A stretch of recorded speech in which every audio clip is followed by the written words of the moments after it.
into campground. Oh, don't you wanna go to that gospel feast? That promised land, where all is peace.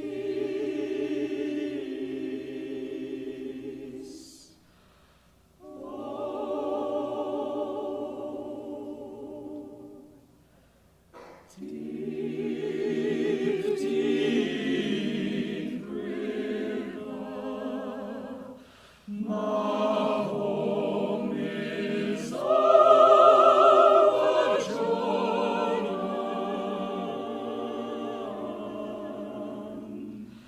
Deep, deep river, Lord,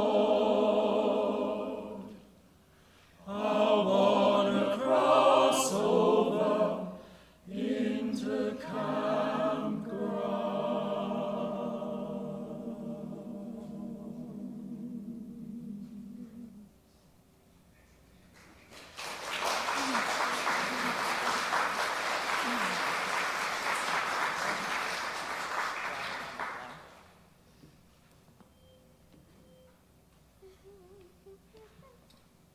Yes, we'll rally round the flag, boys, we'll rally once again, shouting the battle cry of freedom, we will rally from the hillside, we'll gather from the plain, shouting the battle cry of freedom, the Union forever, hurrah, boys, hurrah, down with the traitor, up with the star, while we rally round the flag, boys, rally once again, shouting the battle cry of freedom. We are springing to the call of our brothers gone before, shouting the battle cry of freedom. and we'll fill our vacant ranks with 1,000,000 free men more, Shouting the battle cry of freedom. The Union forever, hurrah, boys, hurrah. Down with the traitor, up with the star, while we rally round the flag, boys, rally once again, shouting the battle cry of freedom. we will welcome to our numbers the loyal, true, and brave, Shouting the battle cry of freedom. and although they may be poor, not a man shall be a slave, Shouting the battle cry of freedom. The Union forever, hurrah, boys, hurrah. Down with the traitor, up with the star, while we rally round the flag, boys, rally once again, shouting the battle cry of freedom. so we're springing to the call from the east and from the west,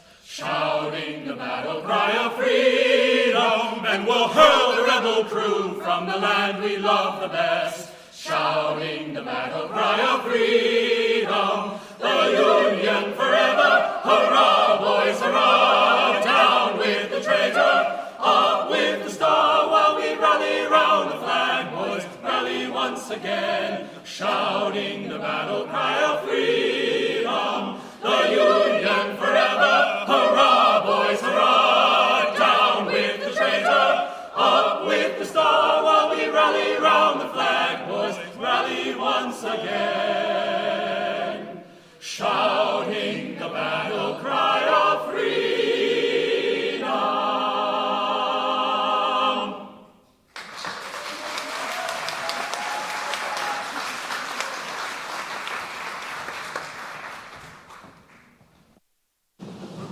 Okay. I want to thank everybody for being here. And again, as I said, the persons that just sang are members of our organization. They are not professional singers. They simply do all the work and much of the work that's being done here today. I'd like to begin our program with Mr. Fangquan, if he is here. He had something to say yesterday. I think we're going to hear him again say about an encounter he had with somebody by the name of Lester Brown. Some of us know who Lester Brown is. I think he'll have it in his presentation, so I won't give away his particular story. But it was a story that touched my heart deeply when he told it, and perhaps you'll be lucky enough to hear it. If you don't hear it, we'll make sure in the questions and answers you hear it. So, Mr. May, thank you.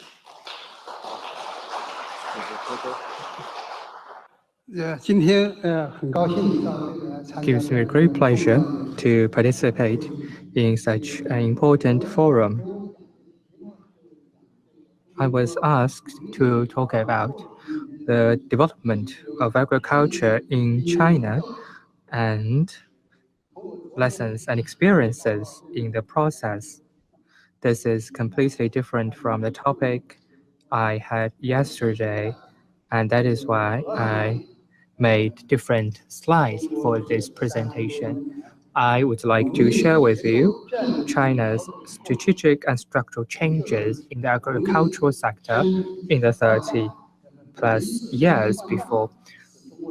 I would like to share with you the experience of China's agricultural transformations and modernization process. In the past few years, the central government has been promoting supply-side reform, and that actually would mean strategic reform of the agricultural sector.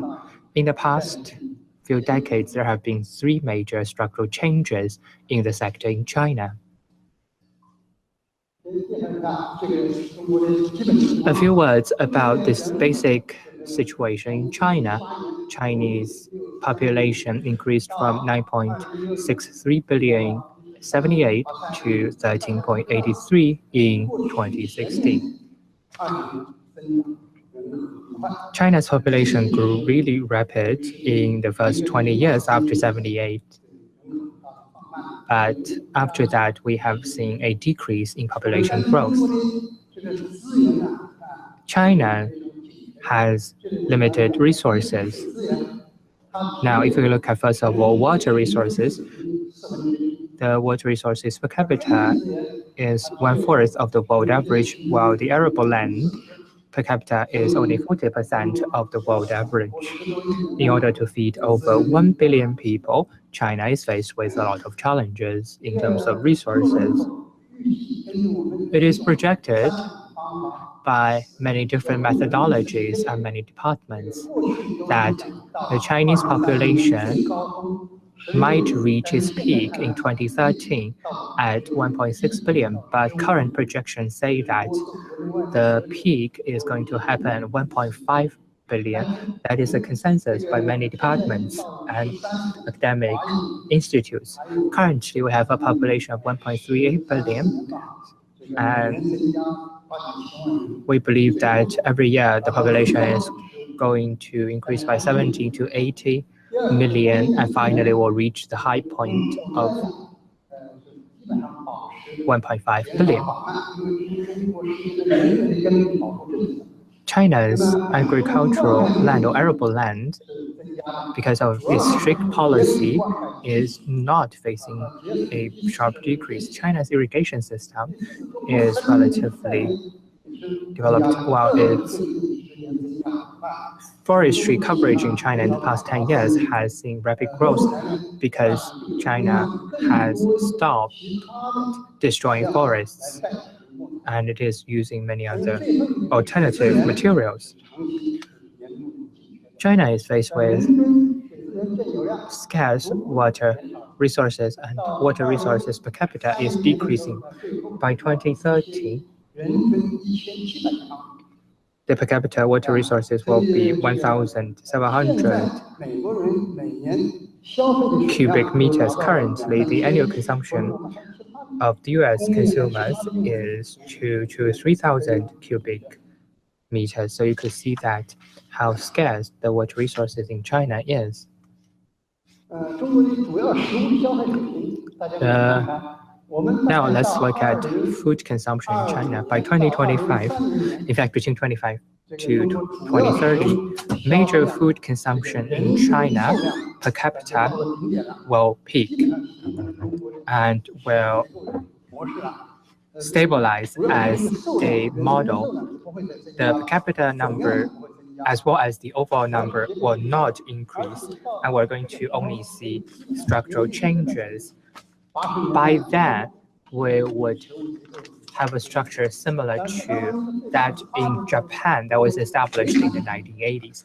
The only difference will be aquatic products. In fact, the percentage of aquatic products in China was much lower, but 85% of aquatic products in Japan are from high seas. But in the past, in China, the supply is different because we do not have many aquatic products coming from high seas, and 70% of them are cultured, which means that we would have to invest food as feed.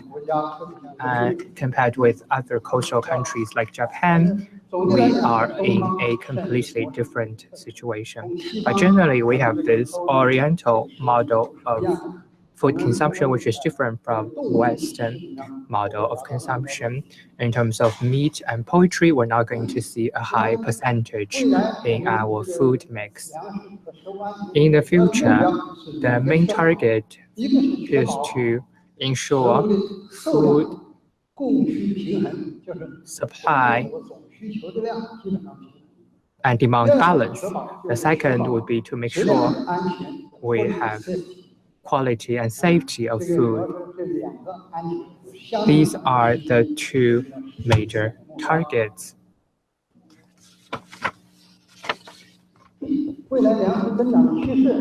In the future, by 2020, the total output in agriculture will reach 620 million tons.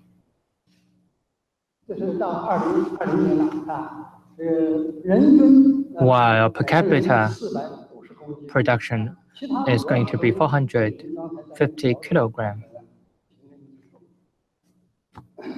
The major food consumption projection were already shown in the table on the previous page. In 2015, the total agricultural food output had a value of $1.8 trillion US. By 2020, $108,000 billion. By 2020, it's going to be $2,300 billion US. We are the biggest food industry country, but we do not have a very strong industry because we do not have a large number of multinationals. Number of very important figures about China's agricultural structure. In 2015, 40% of food were used as animal feeds. By 2030, half of China's food output will be used as animal feed. Many countries, many people are not familiar with such a structure. People assume that food is mostly consumed by people in China, but that is not true. Now, a few words about the three major structural changes in China's agricultural development in the past 30 plus years. We call them strategic changes because they happen every 10 plus years. We see major changes in investment, input, output, strategies, policies, etc. We see them change once every 10 plus years.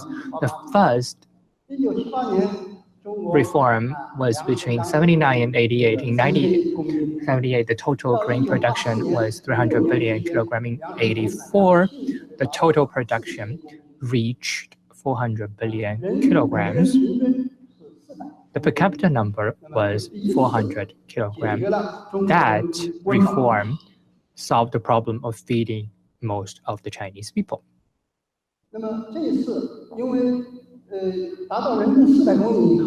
After reaching per capita number of 400 kilograms, we were faced with the problem of selling surplus grains, because in the history of China, lack of food was always the problem, but in 1984, we had surplus grains. And that is why the government needed to make further changes. The first policy was to promote coordinated development of food crops and cash crops.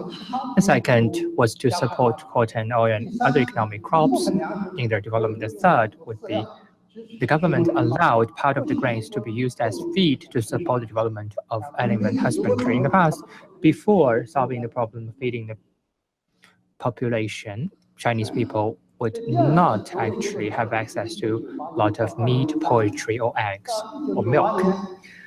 The second reform happened between 1998 and 2003. 1998, the total grain output reached 500 billion kilograms for the first time. And that represented a second wave of surplus of grains. The inventory was high. That's why the government adopted a number of reform measures. At that time, the ecology was degrading, so the government adopted policies to returning forests and returning farmland into forests, fishery sites, or husbandry sites.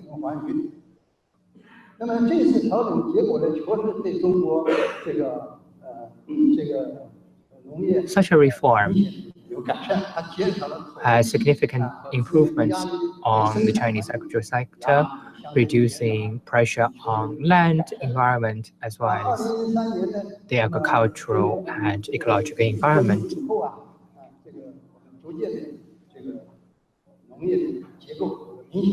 And there has been significant improvement in China's agricultural structure. In the past 10 plus years, the forestry coverage rate increased very rapidly. If you look at Western Northern China over 10 years ago, you could barely see any greenery if you travel in the area for a whole day. But now in some areas, these places are covered by forests. That is the result of government reform. But these policies back then led to a decrease in grain output from 500 to 430 billion kilograms. When the new administration came into power, they saw that the inventory was under stress, while the output was under pressure as well. That's why the new administration launched the third reform. In 2015, grain output has seen growth for 12 successive years because of government's favorable policies and its increase in import. In 2015, its grain output reached 600 billion kg for the first time. And we saw three increases. First, food production increased. Second, food stock or inventory increased. Third, food prices increased. The three increases would mean that third reform of structural changes are needed. Usually you have to have a big picture because importers would be interested in importing food without looking at food stock or output. And that is because back then the management of the agricultural sector is siloed. Starting from 2016, there has been a strategic reform to deal with the problem of very high corn stock. Because of too much corn in the market, the price dropped, and that is why large amount of corn is used as animal feed. And the third reform aimed at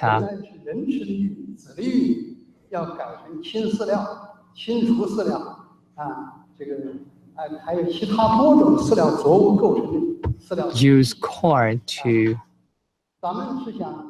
feed animals and husbandry instead of people because there is a surplus of corn. And in the end, 70% of corn output in China is used as animal feed because of the policy changes. Currently, the government is trying to deal with the large inventory as well as change the ways how corn is planted, but that is not going to solve the problem fundamentally. If corn is used as a major source of animal feed in the 1990s, we did 2 projects in South and North China. If we turn corn into corn for animal feed, we could increase efficiency by 30%, which means that if the arable land decreases in size, the efficiency and output will not decrease concurrently. So we have to accelerate the pace of building a system that combines agriculture and animal husbandry, which is sustainable. After this policy was adopted, a new target for the development of the agriculture sector would include the following. The ultimate goal is to establish modern, efficient, ecological, and organic sector, a modern agricultural sector that will use resources efficiently while protecting the environment.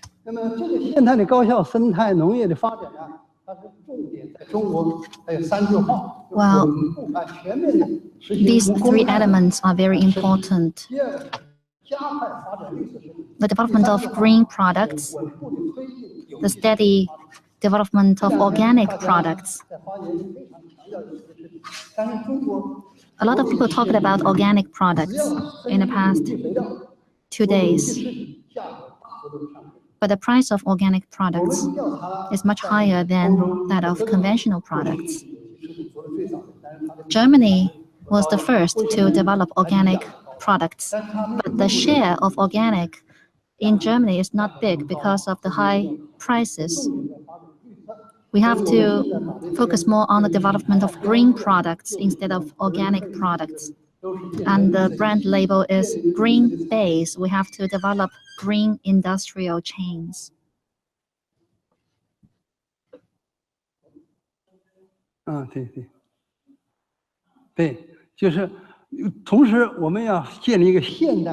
the meantime, we have to put in place a modern ecological industry. Ecological development is very important, and the whole ecosystem has to be protected. We cannot simply make big investment to improve the environment, and if we do so without producing anything, we might be under pressure. So the ecological protection and the industrial development can proceed hand in hand at the same time. In the meantime, China is witnessing rapid development of a combination of a big health sector combining tourism, agriculture, and the recreational sector. We use the 3P model. That is the combination of public investment and the social capital. Against the backdrop of a decrease of investment in major industries, investment in big health industry has been constantly growing. This is conducive to the development of the big health industry that combines agriculture, tourism, and the recreation. Agricultural structural adjustment is the inevitable process of agricultural progress and modernization. Every adjustment is one upgrade into a higher stage of development. We, after the first stage of restructuring, became successful in feeding our population. Second restructuring was focused on the reuse of land and the reforestation. And the third restructuring is to put in place a modern feed system, therefore combining the ecological protection and industrial development. Let us join hands in promoting the agricultural structural adjustment.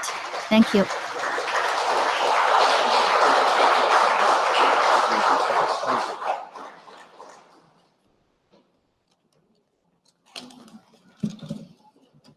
All right, sorry.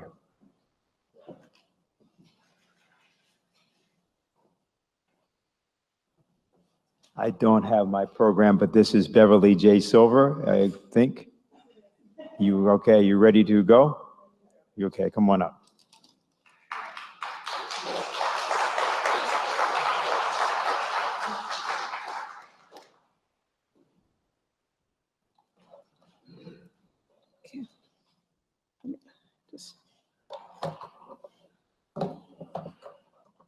Okay. Eventually there'll be, there we go, PowerPoint showing up. So I'm going to take the time that I have to talk about the period of world history we're in order to lay out a little bit about the social, economic, and political context of the efforts to feed the world and to produce international cooperation that has been the focus of many of the presentations here and the discussions here.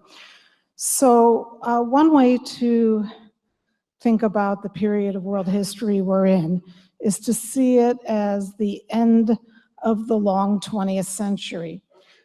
That is the end of a period of historical capitalism that was centered on the United States, that began in the late 19th century and that we're now reaching the end of. I'm going to, let's hope the clicker, clicker jumped too far ahead. So one way of thinking about the present is that we're in a moment of transition from the end of the US century, US-centered century, to something new that's emerging, but that we can't quite see. So it's a moment of uncertainty, a moment of confusion, a moment, interestingly enough, I'll come back to it in a minute, that combines optimism and pessimism in a way that is not something that I've seen or noticed a couple of decades ago. Didn't have the same kind of dramatic tension between the sense of optimism and the sense of pessimism. So this is this series, these overlapping S-curves is one way of thinking about where we are. One can think of the history of capitalism dating back to the Italian city-states when it was centered in the Italian city-states in the 14th century as a series of alternations between periods of material expansion and financialization. And the financialization periods are the A to B periods and the overlap from one S-curve to the other. On this next one, as I speak in the rest of the talk, I'm going to focus on just the comparison between the first half of the 20th century and the last several decades. In other words, between the shift from the British systemic cycle of accumulation to the US systemic cycle of accumulation and the present. So here, this figure attempts to draw some analogies between the moment in world history we're at now and the moment in the first half of the 20th century. And I stuck up a reference there to Antonio Gramsci because there are two interesting comments that he was making in the first half of the 20th century. And one is this idea that in periods of transition, that they're also where the old is clearly gone, not working anymore, but the new hasn't quite emerged, that all sorts of morbid symptoms appear. And I think we've had several references already to refugees, the explosion in the number of refugees, the endless war in the Middle East and North Africa. And Also, this idea of this simultaneous pessimism, which is focused on how the old things are not working anymore, but optimism in the locations and places, and people who are beginning to see the elements of the new vision of some newly emerging form of social, political, and economic organization. So right now, we're in a moment which I would characterize as a vicious circle, where there's a vicious circle between war, social conflict, inequality, and that the challenge for us today is to begin, not today here today, but today in this period, including today, is to begin to try and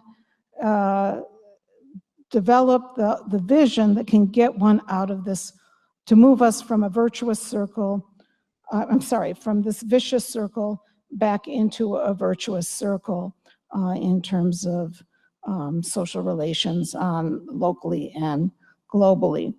So I'm going to take a minute to talk about what I think are three elements of the current moment and the vicious circle of the current moment, and make some analogies between how it looks today and how it looked in the first half of the 20th century.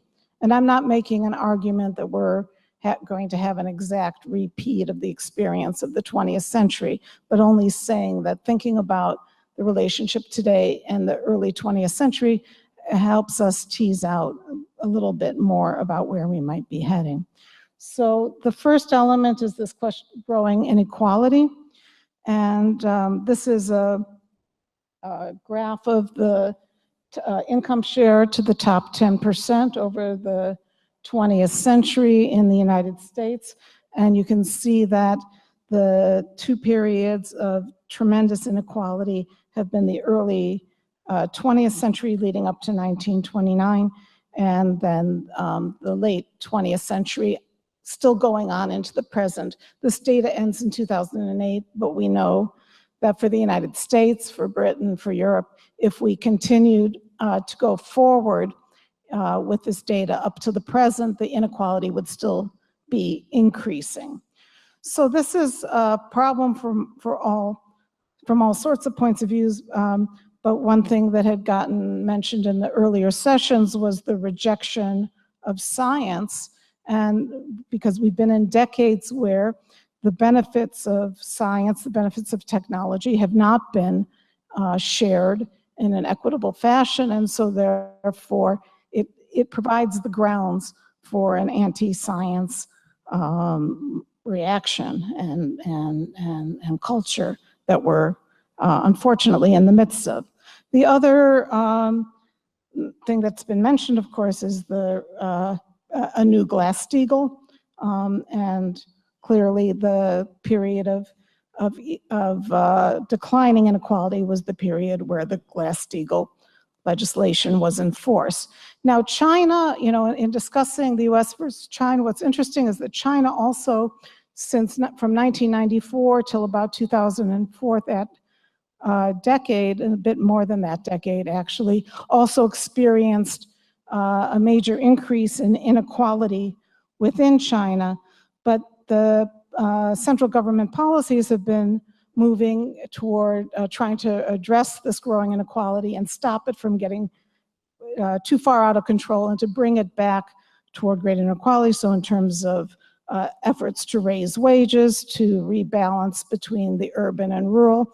And so again, to the extent that China can be successful in that effort to move away from growing inequality toward greater equality, that's something, again, that the US can learn from the Chinese example and hopefully follow in some ways in the US's own path. But anyway, the second thing that I wanted to talk about in terms of the vicious circle is this question of rising social conflict.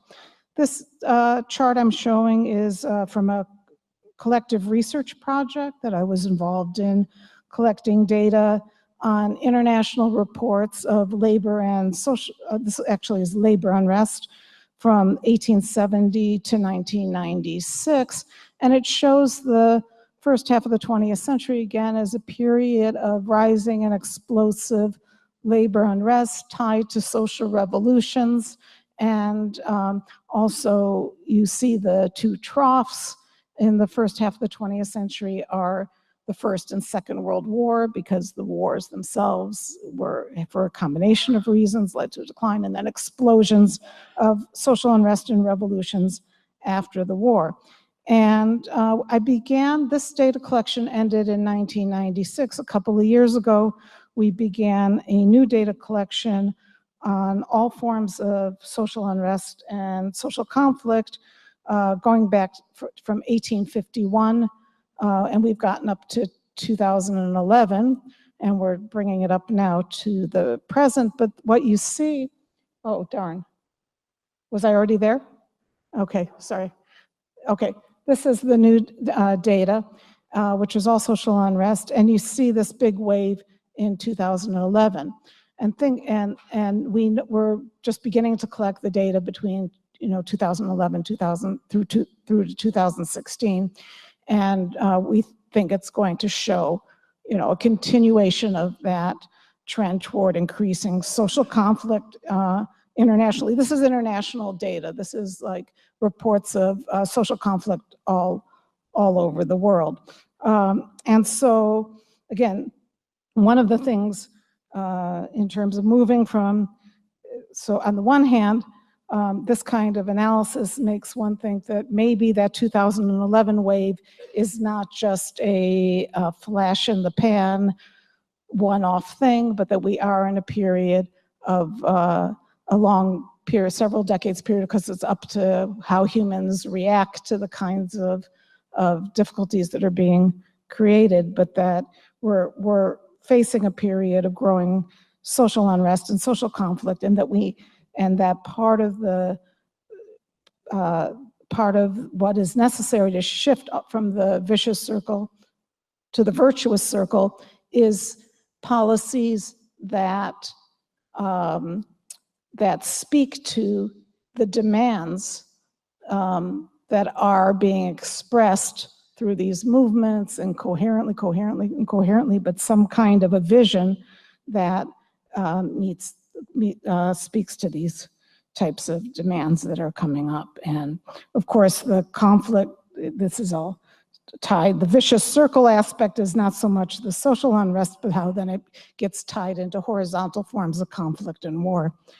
The third analogy with the first half of the 20th century is this, and not just the first half of the 20th century, but all the systemic cycles of accumulation. So all of the overlapping S-curves in the transition from one systemic cycle to the next, there's been historically a shift in the geographical center of economic accumulation.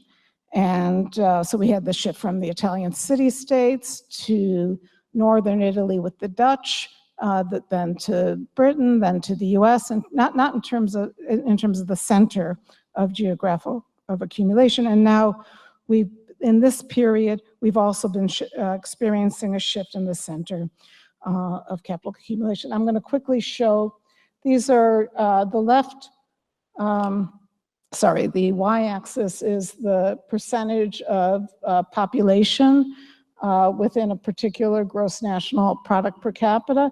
And this is the figure in 1990, which had pretty much been the figure throughout the 20th century. It was a very stable distribution of majority of the world's population in this largest mode to the left, which poor countries, then a smaller group of middle-income countries, and then, well, there's a data issue here, but it should be a smaller group of high-income countries, in North America and Western Europe.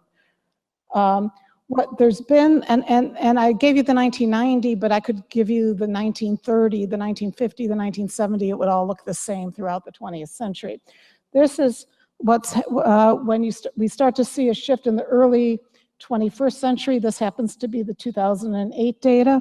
So the interesting thing about this, and then it's also related to some of the tensions and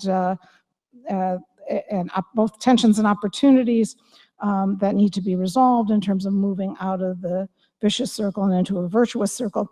In terms of opportunities, it's the first time, what we're seeing here is this movement up of China. The interesting thing to note is that China, in terms of GNP per capita, is catching up to the middle, but it's not catching up in terms of per capita income with the high income countries. But it's the first time that the center of growth moves out of the west and out of the north and into the east and what we call global south or third world. So that has important, and this is where I'm going to conclude, if I can take one more minute. Those are just, that's going back to, you don't really want to know about that. That's going back, the same data going back to the 1500, showing the different shifts over time. But I'm putting up a couple of spirals here because I think that, you know, we need not just to, in a moment that needs to repeat the past, but one where we need a new vision that's not a simple repeat of the past, but it is a kind of, by analogy, it is a kind of new deal in the sense that it's necessary to have a vision that may be in the interests of powerful groups, but those powerful groups have to pose that vision as something that meets the general interest and not just the interests of the few. So Dr. Patrick Hood, in his One Belt, One Road presentation, did that kind of a vision argument of a general interest, again, built on the tribute trade system historically as a new horizontal mode of international relations. And elsewhere, this idea of China's history as a resource-saving, labor-absorbing economy, one that has been concerned with the livelihood of guaranteeing the livelihood of a large population. So if both of those things can be are being, I think, and can be reformulated as a general type of vision that moves we can have, that's where we can have some optimism for the future. And I'm dropping things all over the place. Anyway, then I think there's there was a thank you there. Okay, thank you.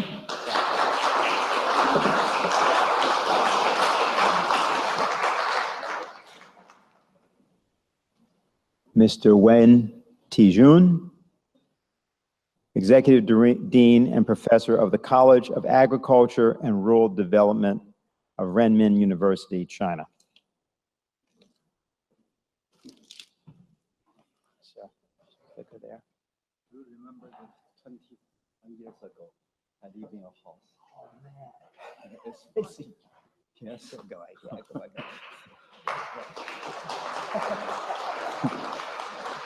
You know that what I told him?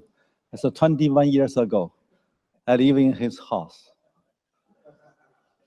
At that time, I have a several months live with your guys, yes? And I remember that you teach me how to sing.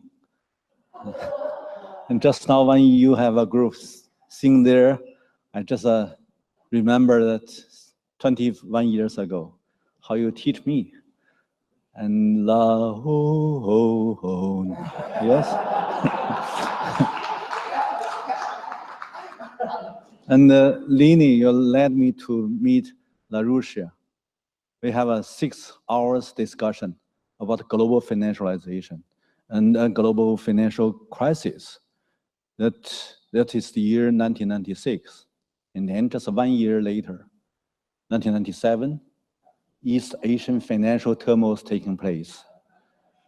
When I go back to China, I wrote the paper and published, talking about the international financial crisis and how it's impact China. Just because I published this paper 1 year earlier than 1997's East Asian financial turmoil, and make a lot of people think about how these guys can predict the financial crisis. That is the story happening 21 years ago. And then I remember that when I have the chance to meet LaRouche, I suppose that, and he is a senior guy, he's a senior person. I'm just, at that time, I'm not so old. I'm more than 40 years old, but now I'm 66. And we talk about the third land bridge and how to change. But you know that you have President Obama. His words is we can make change. But what is the change at that time? We can change to the infrastructure construction and then change back to the physical economy. We can have regeneration. That is 20 years ago. And then in Germany, you have a meeting, invited me to participate. And then my speaking is focused on the African land bridge. So it's much earlier than nowadays we're talking about one belt, one road. We think that at that time I challenged that the first land bridge is the Eurasian land bridge. That is for colonization. The second one also the colonization. It's from Europe, colonized Asia, and then to take the resources. That is the first and second land bridge. That's the purpose of build up this land bridge. But what is third? The third one is trying to link, to bridge Africa and Asia and cross this population intensive area like China, India, and Egypt, and down to the Africa. We will make people, especially the developing countries people, to link each other, to integrate with this big market and these resources, very rich resources area, and then we can develop ourselves. That is original. Before this, now the One Belt, One Road as a kind of strategy raised up. I suppose that we have do some research much earlier, because at that time, I mean in 1990s, when United States just caused by the new liberalism and large amount transfer out your physical production to other countries. And then you have to deal with very big issue, as Silver talked about, the conflicts. Because when you move out these physical productions, and then you are short of the chance for these employees, they lost job, they lay off, and then the governments must pay a lot as a debt. Governments issue the bonds, and then the whole of the financial situation became worse and worse. Until now, the financial crisis happened in Wall Street in the year 2008, and then very bad impact the whole global situations. Now I will talk about these things. It's just try to make you to think about the global situation. And then under such kind of global situation, some poverty reduction became more severe, more difficult, because when you have a financial crisis happening in Wall Street, it means that the QE as a kind of policy, and it's a quantitative easing. You have 4 times, and then it is almost $4 trillion print out. It's a large amount of the flood flow into the world. And then to arouse the big trouble in these future markets, especially in green markets. I remember the 2008, when the financial turmoil happened in Wall Street, and then immediately the governments issued the QE as a policy, and large amount of liquidity flow into the green markets, and then to make the wheat price increase 100%. And then these colonized countries have a colonized food consumption. What is that? Originally, Latin American countries, African countries, they have a multi-food system. But when they colonized, they only take the bread. The bread means that they need to import the wheat powder. And then that means that the food trade dependence became very serious. When the food in the price, especially the wheat price, increased 100%, almost all of these poor countries, if their food system colonized by Europe, and then they all need to import high price wheat, and then they fall into the trap of the hunger. So that year, the end of 2008, caused by the financial turmoil happening in the Wall Street, there are 38 countries falling into the trap of hunger. I stop here. You think about that. What is the poor? So now let me turn to my topic. Because of the jet lag, I cannot just write down in the PPT, so I just give you an oral report. When we talk about the poverty reduction, we need to make the difference. We need to separate these different poor. Some poor, as I mentioned, it's a colonized areas poor because of the single economy. If you talk about agriculture, that is single crop. You can see that Ecuador is a banana country, means that they produce a lot of banana, but banana cannot be the food. It's a fruit. And then if you go to Colombia, they said it's a coffee country. They produce a lot of coffee, but coffee also cannot be the food. So what is the hunger? When you allow this word, means that it's a transnational company control the market. And means that almost all of the surplus of this single crop taken by the transnational company, and then the local people only have the salary. And then salary is only can be a kind of the family survive. It means that even you want to develop this area, they cannot set up their domestic bank because no savings. And then no savings means no investments. And then how can you develop your domestic economy? By single crop, single economy, no way. That is the phenomenon not only happening in Latin American countries, but also in African countries. So when you talk about food in Africa, in Latin America, it doesn't mean that they don't have the resources. It means that they cannot jump out from a colonized economy system. The economic system controlled by the colonization means that you have no way to jump out, to develop yourself. So this word, when we carry out our international comparative study, we found this word is a regulation like a kind of smiling curve. It's you can have a curve like you keep smiling. The smiling means that it's a U curve. The financial capital country just issue two things in name of credit. One is government's treasury bonds to cover all the expense.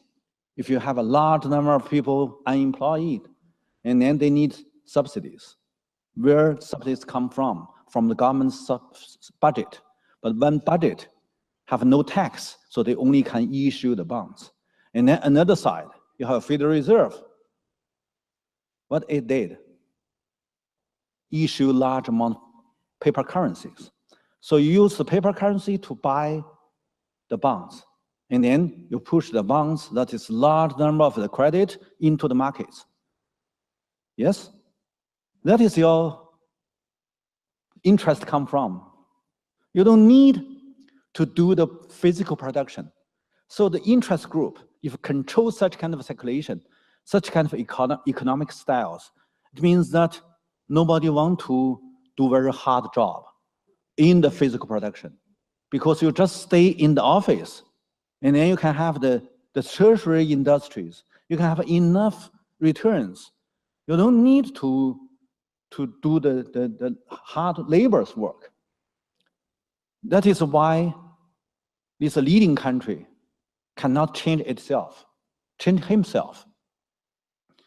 But leave this hard work to other developing countries. Okay, they should do something. And then they should contribute the surplus to the leading countries. So that is a so-called advanced comparative study. Which one can have a comparative advantage? Certainly leading countries, financial capital countries, just like Silver present just now. And then the more unemployment, the more social conflicts. And then the more interest taken by the leading countries, the more poor people in developing countries. That is unfair. That is uneven development. That is our now the global situation. When we talk about globalization, what is that? Globalization, yeah, they gave some interest to the interest group, but also gave a large number of the institutional cost to the developing world. That is the globalization. That is one argument. Another one, let me talk about, when we talk about single crop, single economy, means that these are colonized country, colonized area. Nowadays, they didn't have a chance to change their situation. But when we talk another side, yesterday we talk about indigenous continent, like Asia. Asia haven't been colonized by the imperialist country. And you know that North America, South America, Australia, Africa is colonized. But Asia still be the indigenous population continent. Not exactly colonized. So there is a different pool. When we talk about the pool, yeah, if the country colonized and only leave the single crop agriculture, that must be poor. And then on the other side, if you're going to the indigenous population continent, you can find that if that area have then the land reform, you can see that after land reform, there is a part, no exactly poor, like mainland China or Taiwan, China, and then North Korea and South Korea and Vietnam now unified together, but originally North and South. And if they carried out the land reform, means that there is no extremely poor, and Japan also. And most of these, almost all of these Oriental countries, is the East Asian area, all carried out industrialization. By what? If you carried out land reform, it means that it's the largest property in the country is the land. Land now belongs to people, belongs to every household. It means that every household, when they have the rights to control their piece of land, they will work very hard, and then to have the yield for the family survive. Not only that, but also that they have a extra labor.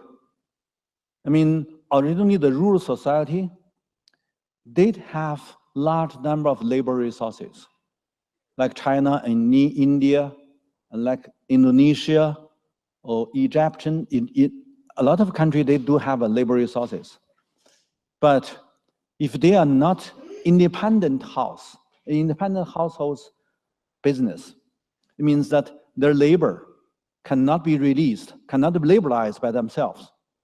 But when you give the lands to every household, And then no matter it's a female or male, they can use their own labor resources inside the family, and then they can have the extra labor to work for another business.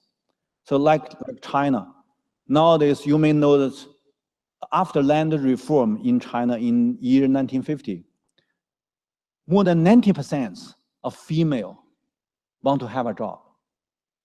They work. So if you think of the percentage of the female labor, that China is a female labor in the work, the highest percent in the world. They're going to work. And they are totally liberalized, the labor resources. And then when China tried to set up their industries, and large number of this extra labor, this surplus labor, all want to gain a job. If there is no job room in the urban area, in cities, they would like to initiate the rural industries inside the village. So from the 1950s, large number of the labor mobilized to join the industrialization. And then from 1980s, you know that Mao did land redistribution to every rural households. And then from that time, there's no exactly poor. And then in 1980, Deng Xiaoping also did the same as Mao. It's also the equal distribution land to every household. And then the first time, the extra labor, the surplus of labor resources were concentrated by the state, invest into the infrastructure constructions for the state industrialization. And then the second one, when 1980s, after 30 years, China redistributed land equally to every household, and then these surplus labor also initiated by themselves, by the families, and then they built up thousands small and mid-sized enterprises. That is 1980s. The beginning of 1980s, we have almost 27 million rural industries, rural business, rural enterprises. So they're separated everywhere. And then means that people at that time do have the chance to have a cash income because they joined the rural industrialization. And then when they have the cash income, and then they will improve their living condition. So they built up a lot of new house, new apartments, even new buildings. So nowadays in rural China, you can find everywhere there's buildings made by people, built up by people themselves. So that is why when we talk about the poverty reduction, a lot of people just think about that is an international standard, $2 per day as a daily income per capita. And then you can say that, okay, you are not poor. But they use this international standard to standardize the Chinese affairs. They will make something confused because that these so-called rural poor, it's just caused by they don't have enough ability to take the cash income. It doesn't mean they are poor. Think about if all of these people all have their small properties. They have a land. They also have their house, private owned. Do you think that they are poor? Let's compare with other developing countries. It's not poor. In other developing countries, you find the poor is landless, homeless, jobless, cashless, whatever, nothing. And then you can see that it's poor. But if you go to these countries post-land reform, they have small properties. And then it means that it's not exactly poor. Poor means that short of the chance to take the cash income. So that is a so-called comparative poor. And then if you can keep going of your industrialization, of your economic growth, and then you can make more chance for these people. And then they may take more cash job and then can increase their ability. So that is why I said difference. So let me finish with a story from Mexico. Once a time, I have a meeting in Mexico City, the local scholar told me that they need $4 per day per capita because that NAFTA. NAFTA means that large number of the Mexican young laborers flow to United States and then they waste their land. Originally, Mexico is originally the maize plantation, but they waste their land more than 30%, and then large number of young labor flow to United States, and then the cash they came back only can buy the food shortage, solve the food shortage, because that when they waste the land, they give up land, means that they're short of the food supply, and then they got to buy the food from United States. Who can pay that is labor. So when you think about this circle, it means zero. So the poor is not exactly only the poor. We need to have a kind of comprehensive policy to deal with different poor. Thank you.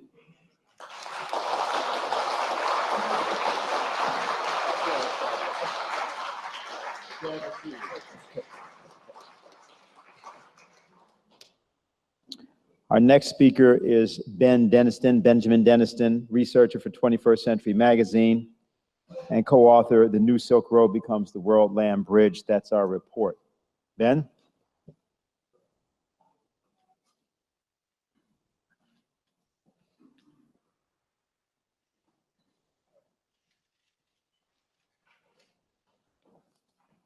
All right, thank you. I just want to say I'm definitely very happy to be part of today's event and to be on this panel with all these distinguished speakers. Just to open, here we go. In the invitation to today's event, and as Mrs. Helga Zepp-LaRouche emphasized in her opening remarks, we are at a very historic moment with an opportunity for a new global paradigm of international relations, as we've discussed.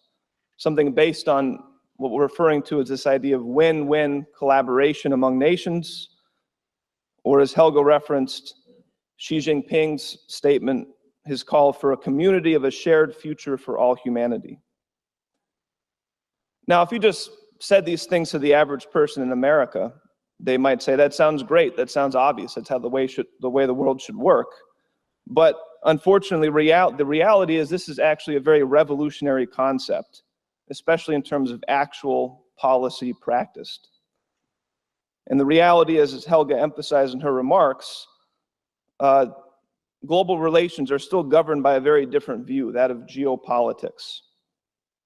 I want to discuss today with my time what are the ideological assumptions underlying geopolitics, and how does Mr. LaRouche's work in the science of physical economics refute the entire ideological basis, the axiomatic basis of geopolitics as it's understood today.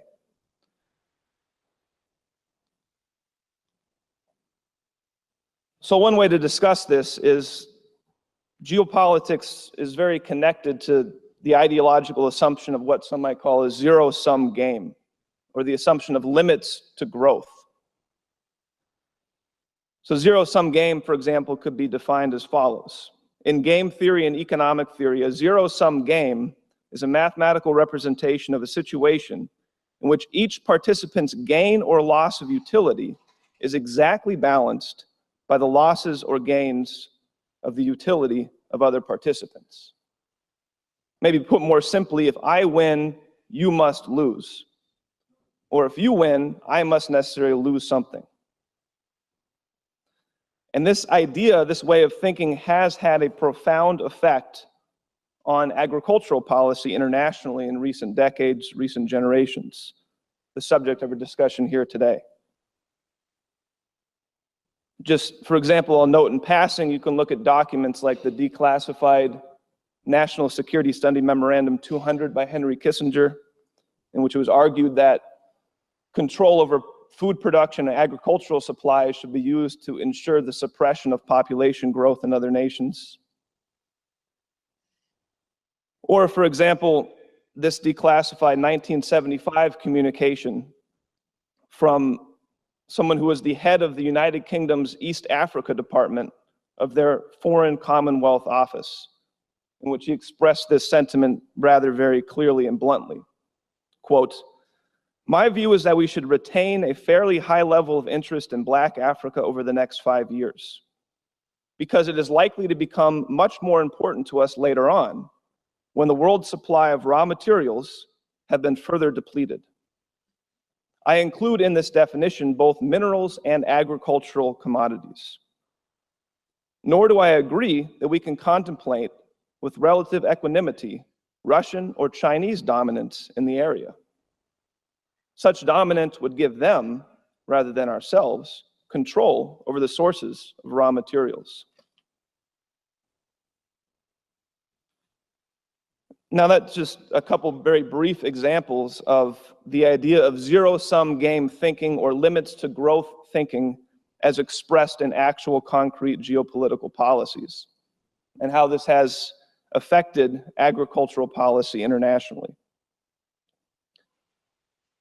Now, what I want to say today is that this is wrong. This is not only morally objectionable, which I think many people would agree with, but it is also scientifically false. To believe the idea of a zero-sum game implies that there is a finite amount of natural resources available to mankind, and therefore an absolute, a fixed, and an unchangeable limit to the level of population and the standard of living possible for the global population. Now, Mr. LaRouche has refuted this false assumption as demonstrated in his unique development of a science of physical economics. Mr. LaRouche has shown that the only valid metrics for human economic growth are changes in what he has defined as potential relative population density.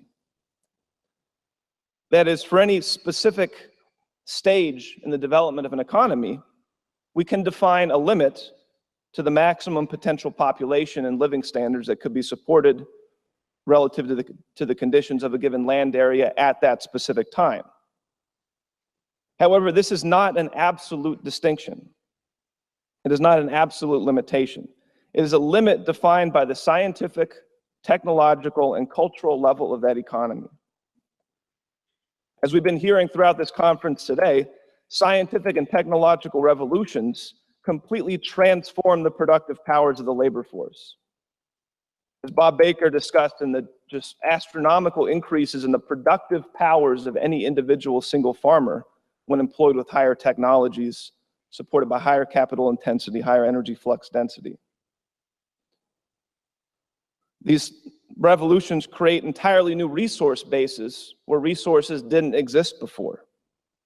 Anybody familiar with agriculture knows about the process of the discovery of nitrogen fixation from the atmosphere, whereas now the atmosphere became a resource for one of the most important contributions to agriculture. And these revolutions completely transformed the potential habitability and the productivity of the land area, the territory that mankind is working with the development of what Mr. LaRouche has defined as new infrastructure platforms, meaning things like the amount of arable land available to mankind is not fixed. It can be changed. Water projects, land management, various things can increase and transform these territories. And so these are the kind of factors that contribute to changes and increases in the potential relative population density of the entire economy, which, as Mr. LaRouche has shown, is really the only true measure of economic growth. And this true understanding of real human economic growth is itself a refutation and a demonstration of the fallacy of this entire zero-sum game thinking, or these limits to growth assumptions. Now, in 1988, Lyndon LaRouche delivered the keynote address to the second International Food for Peace Conference held in Chicago. And based on his superior physical economic approach, he gave the following assessment, which I want to just quote. He said at that time in 1988, "We can increase the potential population density of this planet in the next 50 to 60 years by a factor of 10. If we use all the technology we had at the beginning of the 1970s and applied it freely on a global scale to all the development problems, including infrastructural technology, this planet could sustain between 50 and 25 billion people at a standard of living, at a standard comparable to what we used to enjoy in the United States when times were much better, about 20 years ago, when we had a better standard of living. So again, 1988, referring to the early 60s. With what we have available, that standard of living by a factor, we can increase, with what we have available, we can increase that standard of living by a factor of 40 to 50 times in terms of productivity over the next 2 to 3 generations. We have the means at hand to do so if we are determined.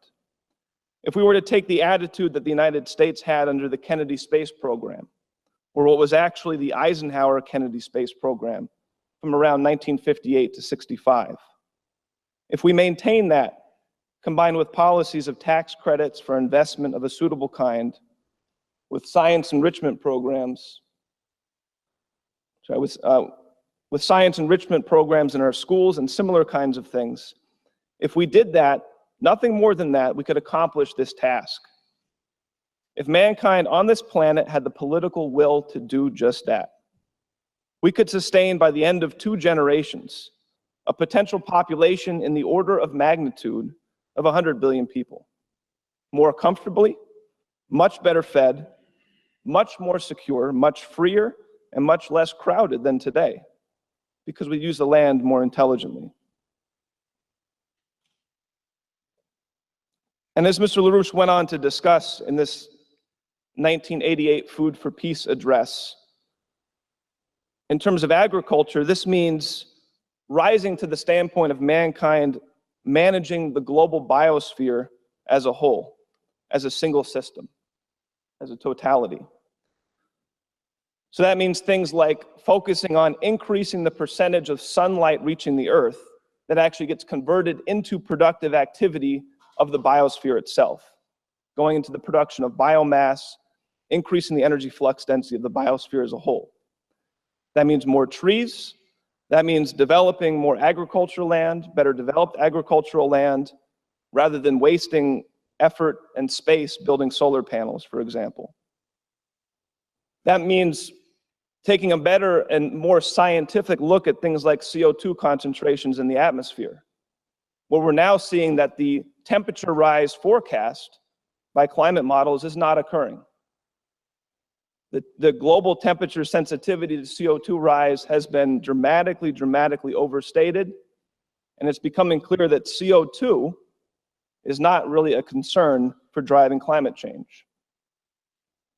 Whereas on the other hand, it has been shown by global satellite measurements and many other measurements that there is actually a net growth in total biomass productivity directly attributed to the higher CO2 levels we're experiencing today compared to 30, 40 years ago. This has been estimated to be on the order of 6 to 10% total green biomass increase on the planet in the past 40 years, much of which is connected to the fact that CO2 is not only a food for plants, but it also ensures healthy and more stable plant growth. And this also means we need to think about utilizing the global water cycle in better and more intelligent ways. And Dennis referenced the fact that I was a co-author on this EIR report, The New Silk Road Becomes the World Land Bridge, and I had authored the chapter on the subject of water development in that book. And in recent years, I've had really the honor to work with Mr. LaRouche in many discussions and investigations of something he's been greatly interested in, which is the development of new revolutionary approaches to managing our global water system. And specifically what we've discussed as a galactic perspective on the management of water. By understanding how our galaxy, the influence of our galactic system, actually influences and controls critical aspects of our planet's water cycle in the atmosphere. This means we can no longer think of the Earth as an isolated body just floating in empty space, but our Earth is an integrated component of a much larger galactic system. Much can be said, but for example, we know that very long-term variations in the solar system's relation to the galaxy, as our sun and its planets, our solar system travels through the galaxy and experiences different galactic environments. This has been shown to be the driver, the cause of the largest variations in climate over the past 500 million years and longer. Variations that dwarf what we might think of as the ice ages and interglacials, things that might be more familiar to people. Much larger changes than that, caused by our galactic relation. This cause is created by the effects of what's referred to as galactic cosmic radiation, or what we might call the conditions of our own galaxy's very high energy atmospheric system, and how that interacts with and intersects our own Earth's atmosphere, and what that does in terms of actually playing a critical role in cloud formation and also in the behavior of atmospheric water vapor. And this has not only been demonstrated on very long time scales, but even on the course of very short time scales. Down to the order of days, this effect has been demonstrated. So what does this have to do with the present water crisis, water challenges facing many parts of the world, and what does this have to do with agriculture? Well, much can be said, but I want to just reference the fact that very fascinating technologies have been developed which can, to some degree, mimic this galactic effect on our atmosphere and allow mankind to begin to actually manage, influence, and even control the atmospheric aspects of our water cycle. That means, in certain sense, controlling the weather, creating precipitation where it's needed, inhibiting precipitation where it isn't needed, and even influencing certain weather systems directly. And these systems have already been applied to benefit agriculture and for other needs in a number of trials all around the world in recent years and recent decades. What are referred to as these electrical atmospheric ionization systems have been used to great effect by managing what's referred to as the ionization conditions and controlling rainfall, controlling precipitation, etc. Now, for example, in certain trials of these systems, it's been demonstrated that these technologies have been able to generate 50,000 times more water per unit energy than even the most advanced desalination systems. So by tapping into this very unique situation of the atmospheric water vapor, a relatively low input tuned properly can induce the condensation and precipitation of the water that's there. So the point is, with these and other means, we can develop a new global management of the Earth's water system, supplying the water needs for mankind, supporting all the agricultural needs for the planet far into the future. With this galactic approach, we should be thinking about mankind actually rising to a galactic level. We may still be operating here on Earth spatially, geographically, but mentally, creatively, this is mankind acting from the standpoint of understanding some principles about the organization of our entire galactic system, encapsulating that understanding, emulating that in the human mind, and reshaping our actions accordingly. That is what mankind uniquely does. This is just another example of mankind's unique creative capability to rise to completely new levels of relationship with the natural universe around us, through unique creative capability we find in the human mind. And it really is fundamentally that reason why there are no limits to growth for mankind, as Mr. LaRouche has shown, that geopolitics must end. And I would just conclude by saying, from the standpoint of an American here in the United States, perhaps most concerning about the current degeneration of the culture cultural outlook of the West is the lack of a grounded, visionary sense of the future. As Mr. LaRouche said in his 1988 Food for Peace conference, a precursor to today's event, we should look 2 to 3 generations ahead and fight to create a world where every single person on the planet, within a significantly larger global population than today, has a higher standard of living than what so-called first world nations are experiencing today. That is how Americans used to think, and that's how we must think again. Thanks.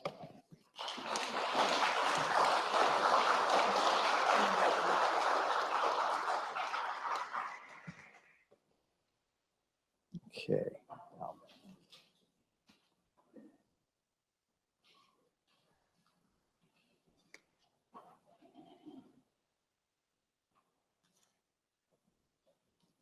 We are going to be clearing the hall at 4:55. I just want everybody to know that because we've got to be fully out by 5 p.m. Just wanted to make sure that that was announced formally.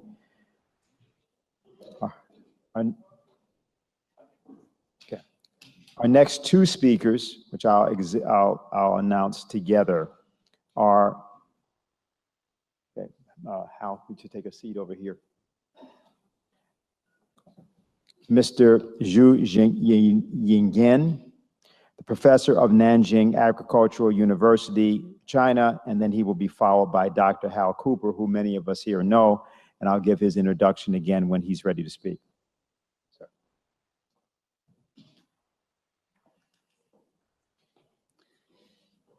Good afternoon. 我还是习惯用中文来给大家做个报告。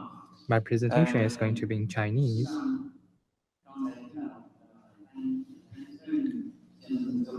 I listened to the presentation by Mr. Deniston, who, from the perspectives of technology and resources, demonstrated that there should be no problem in solving the problem of feeding the entire population on the planet. Mr. Ho in the morning said that currently there are over 200 countries in the world, and because of such a system, there is an institutional barrier to solving the challenge of feeding everyone on this planet. This afternoon, I'm going to say a few words about the direction of Sino-US agricultural cooperation and the available options. In fact, Sino-US agricultural cooperation is a topic of agricultural attaché Mr. Wei's presentation, and many experts here today believe that the communication and exchanges between the 2 countries are necessary and are feasible. In fact, Sino-US agricultural cooperation exceeds beyond 2 countries and has global significances. Now, I would like to share with you the Chinese perspective and changes in Chinese agricultural supply and demand, consumption, as well as what the opportunities and challenges are in Sino-US collaboration. A few words on the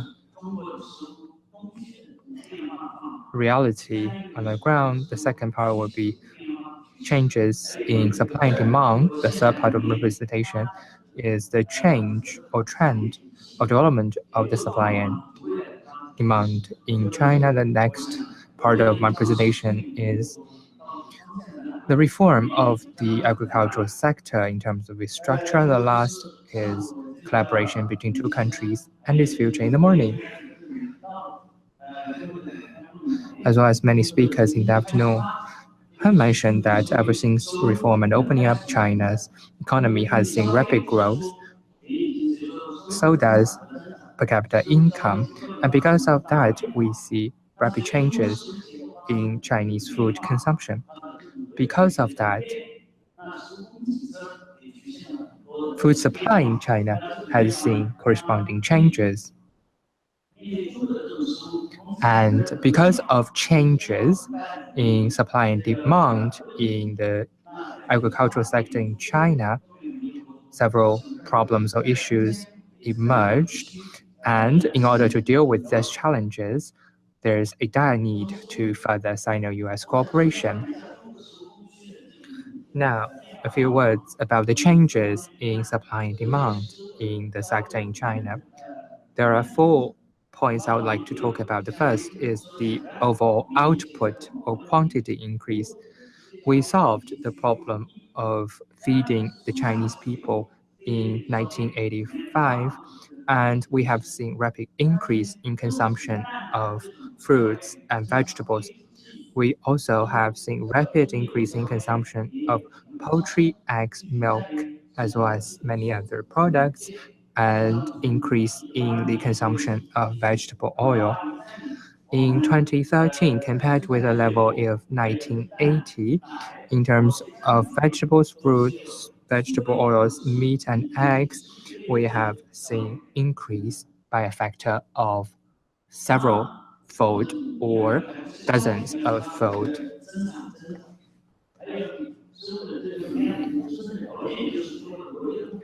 And thanks to China's stronger economy, we have seen increase in per capita share of agricultural products, in particular per capita availability of meat, milk, and aquatic products.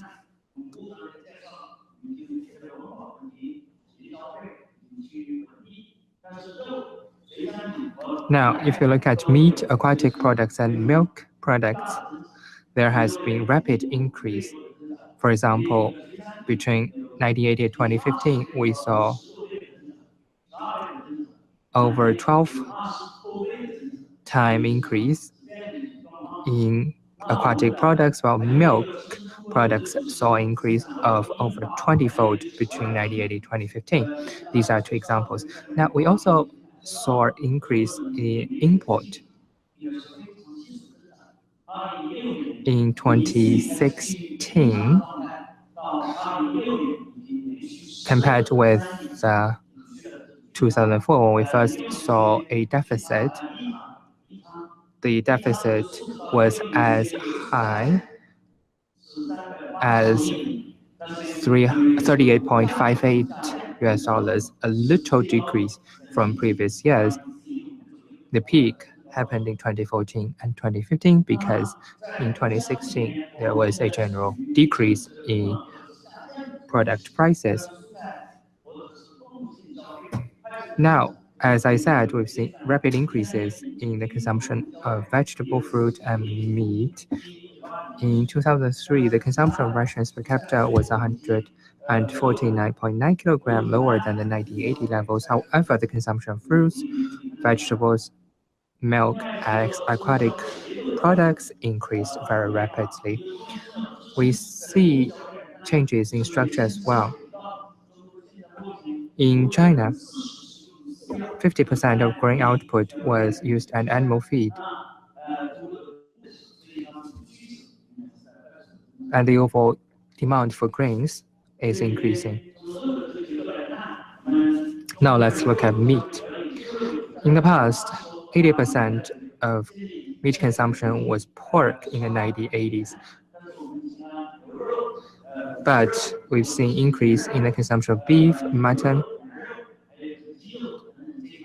and poultry. US beef gained access to the Chinese market recently, and it has a big potential of growth. The Chinese consumers are more and more interested in organic and green products. I won't dwell on that, but the Chinese consumers are more and more concerned about food security, which means that there is a higher request on delivery, production, and logistics system.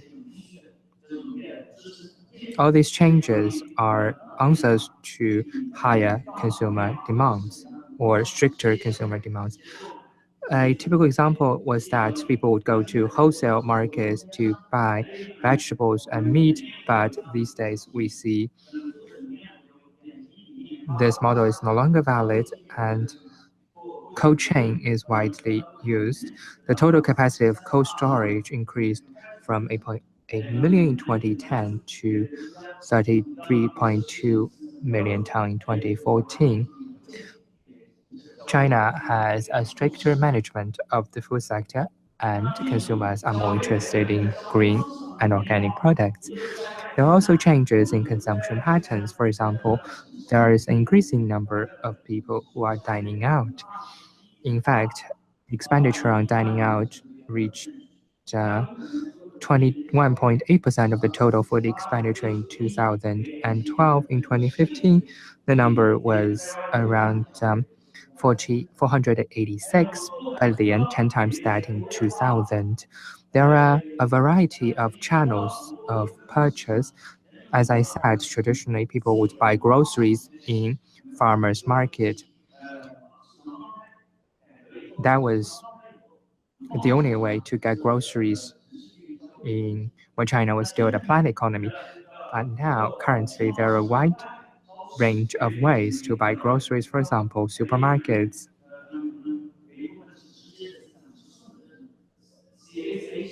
or systems such as CSA that would connect farmers with consumers directly. E-commerce sites have also become very popular, selling different kinds of agricultural products. In 2016, agricultural e-commerce amounted to 220 billion RMB yuan, an increase of 120% compared with 2015, while the e-commerce transaction value for fresh groceries in 2016 was 91.39 billion, a year-on-year of growth rate of 68.6%. So people are turning online to buy fresh groceries these days in China. These changes, in fact, worth analyzing. Now, Chinese population is growing in the future. It's going to be around 1.5 billion at around 2033, while in 2030 the population will reach 1.45 billion. With rapid industrialization, urbanization, people would see more changes in the supply and consumption of food. By 2030, when urbanization rate reached 70%, then 1.05 billion urban residents will rely on commercial grains and meat, eggs, and milk commercial supplies. The Chinese economic growth is slowing down. However, there is still room for increase of income. This would mean that consumers will be willing to pay a higher price for high quality groceries.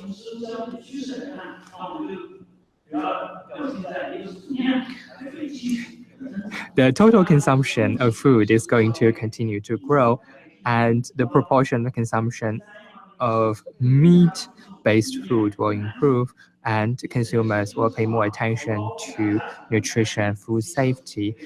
The fourth trend would be there's going to be a higher demand for high-quality, high value-added agricultural products. This chart shows the changes of food production in China.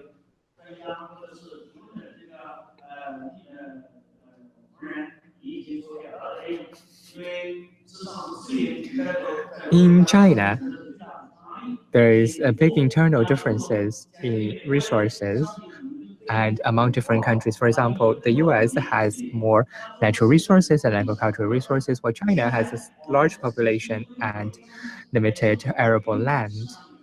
But the government and the market are promoting large-scale farming. However, there are many limitations, and we might have reached a ceiling very soon. So in the future, we're going to see changes in the supply of staple food. We're not going to see large-scale farming as widespread as they are in the US and Europe. We estimate resources in the country and diverse seed resources and a variety of consumer demands, as well as adequate labor forces.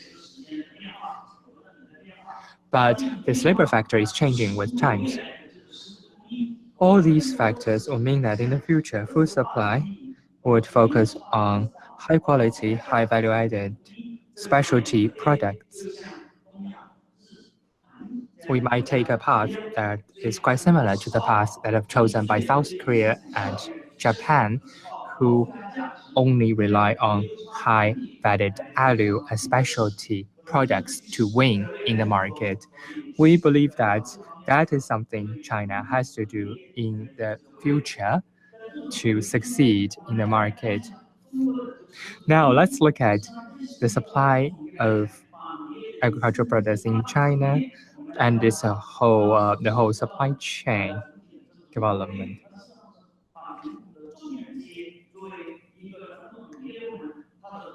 Now, if you look at the traditional agricultural sector on the supply chain, as well as many other components, such as consumption and service components, we're going to see a complete whole supply chain. And if you look at different countries and compare them, you could see that China, again, has a large population and limited arable land. The import and the production part, as well as the processing and manufacturing part, and the distribution service part of the value chain in China, compared with other countries. In 1995,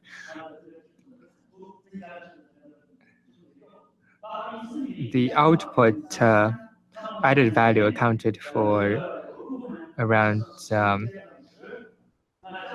20% for delivery, while for processing in 1995 that was 27%, and in 2014 they increased to 27% and 31%. While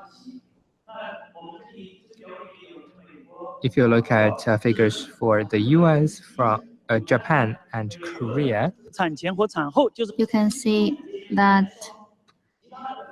for the cultivation and husbandry industry, the ratio in the US is 12.67 times that of while the ratio in China is only 3.7 times. If we can reach the level of the US, we will be doing a very good job. And the situation in Japan is very similar to that in the US.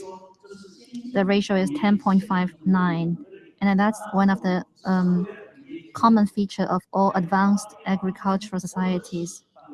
China still has a very long way to go before we reach that level.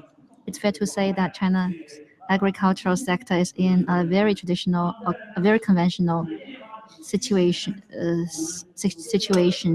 Now, if you look at the food industry chain, as you can see in this chart, there are 190 million operators in the sector.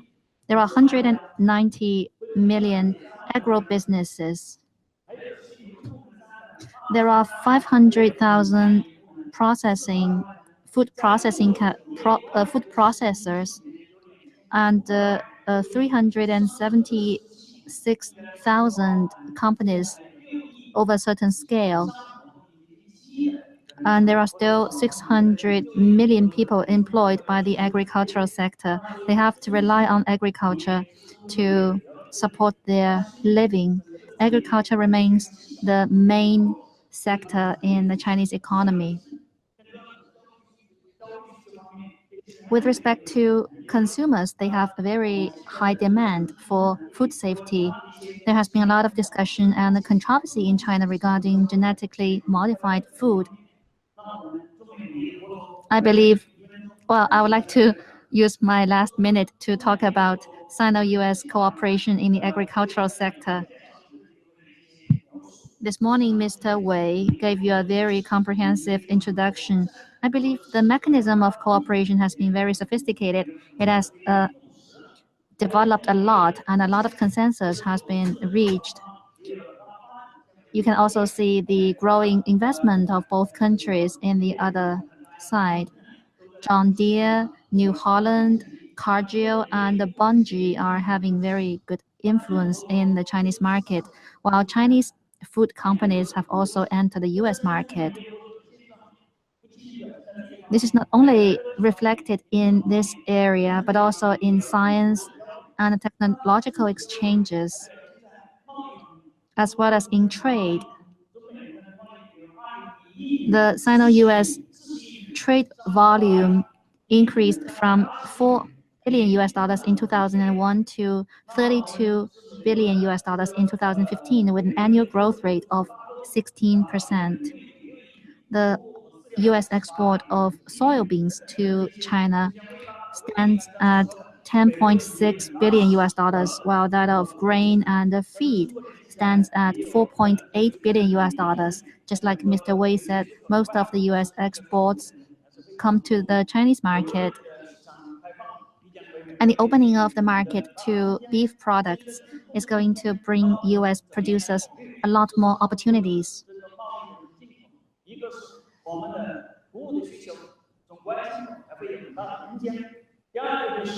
First, the imports of grain is going to have tremendous space for future development. We're going to leverage our own strength and also rely on international cooperation. In these three red boxes, you can see great opportunities of cooperation between China and the US. There's one more thing I would like to emphasize. We need to further improve the mechanism of cooperation in the agricultural sector. We have to further develop co-research and development in germplasm, and also develop intensive processing technology and modern logistics technology. We have to pave the way for agricultural trade by taking into consideration the characteristics of peasant farms in China. We have to maximize the benefit brought to the people of the two countries by creating a win-win situation. And we hope that the US can lift the restrictions for the imports of high value-added agricultural products in China. In the interest of time, I'm going to conclude my presentation. Thank you.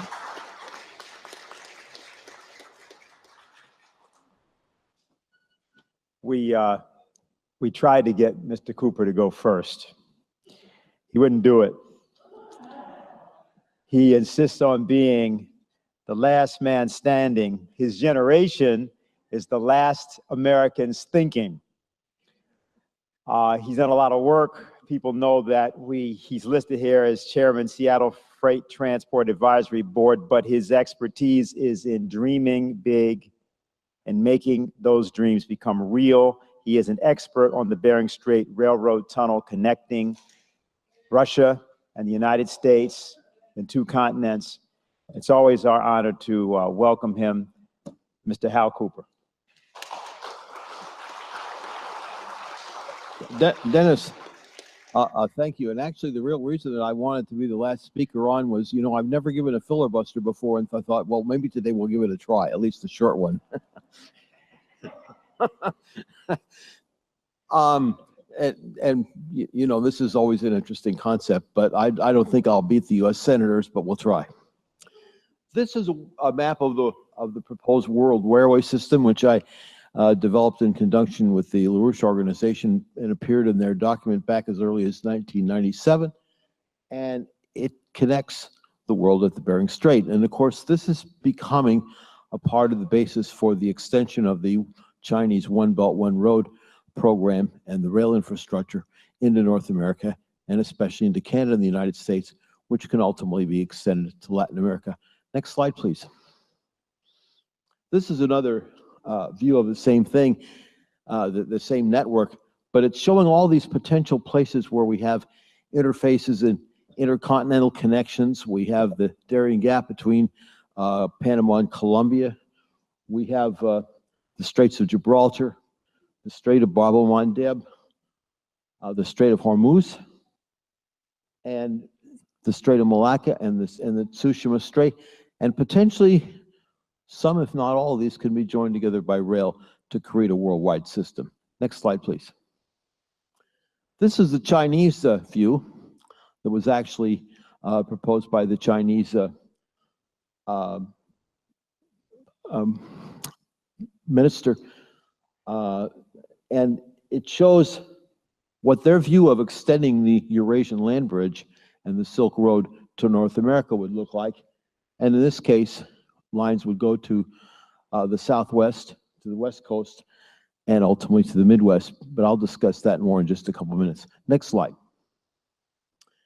The Chinese, as we all know, have been very, very forward-thinking, and not just forward-thinking, but acting in terms of developing their high-speed rail line. They have something like 10,000 kilometers now, and actually maybe more, and they're planning on substantially increasing that. They're looking at building lines to Moscow, to Southeast Asia, and also to Turkey, which would be based on the extension of what they already have in operation or are building. Next slide. This was actually, this particular map of the world was actually proposed as a highway and railroad by Vladimir Akunin, who was the former president of the Russian Railway, and it would connect through the Bering Strait and would ultimately go to New York.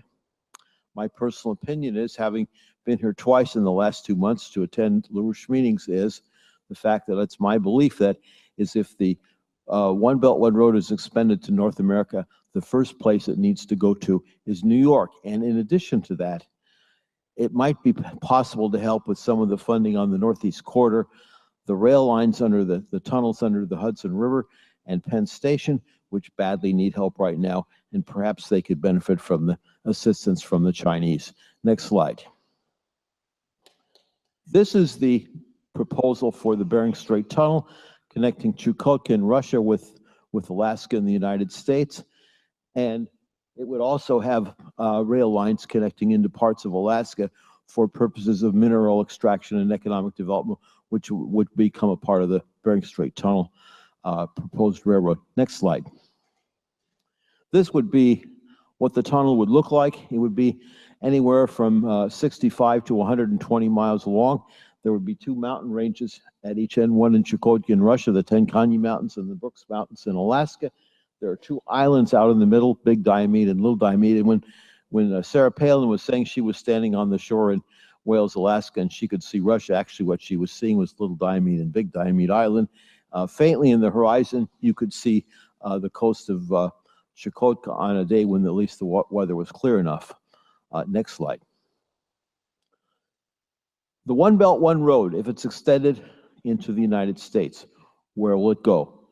It could extend to the U.S. rail network, and as I mentioned, I think the first place to come to is New York, and this might help not only improve transportation, but maybe provide a means of helping the New York Metropolitan Transit Authority and Amtrak and others in the eastern United States. And of course, it would connect through Canada, and we not only have to connect New York and Chicago and Twin Cities and so forth, but we also need to connect Montreal and Toronto and Ottawa, because otherwise we won't have as much support as we need from our illustrious Canadian Prime Minister, Justin Trudeau. Next slide.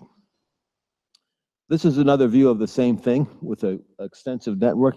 And notice the proposal would be to connect the Bering Strait Tunnel, the Bering Strait, the Darien Gap in southern Panama and far northwestern Colombia through a swamping area, and that would provide us to have an interhemispheric railway between North and South America.